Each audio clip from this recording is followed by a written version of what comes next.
پاکستان کے chief of justice جسے انصاف کا قاضی مقرر کیا گیا، فائز عیسیٰ، ملعون اور بدبخت شخص جس نے 1973 کی ایک دفعہ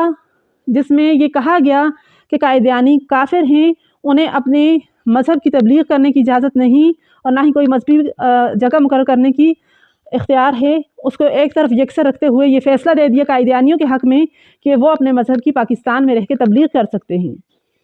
اور اس دفعہ کو تبدیل کرنے کا حکم جاری کر دیا۔ یہ ختم نبوت کے ساتھ دشمنی ہے۔ ہم مسترد کرتے ہیں ایسے ہر فیصلے کو جو ہمارے ملک کے آئین اور ہماری شرع کے متصادم ہے، خلاف ہے۔ قائدیانی آج بھی کافر تھا، کل بھی کافر تھا اور ہمیشہ کافر رہے گا اور تا قیامت کافر ہے۔ اور نبی صلی اللہ علیہ وآلہ وسلم کا ارشاد مبارک ہے کہ جو شخص میرے بعد نبوت کا دعویٰ کرے اس کا سر قلم کر دو، نہ کہ اسے گر بنا کے دو۔ اور یہ قرآن کریم کی توہین ہے جس میں فرمایا گیا کہ ما کان محمد ابا احد من رجالکم ولکن رسول اللہ وخاتم النبیین، نبوت کو ختم کرنے والے ہیں محمد صلی اللہ علیہ وآلہ وسلم۔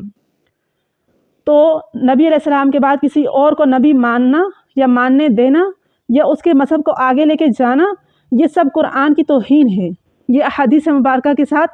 چھیڑخانی ہے، یہ ہمارے ملک کی دفاعت کو تبدیل کرنا ہے جس کا ہم کسی قاضی کو حق نہیں دیتے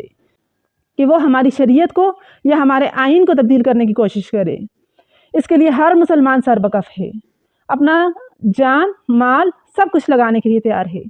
لیکن ختم نبوت پر کسی کو ضرب لگانے نہیں دے گا۔ اس ملعون شخص کی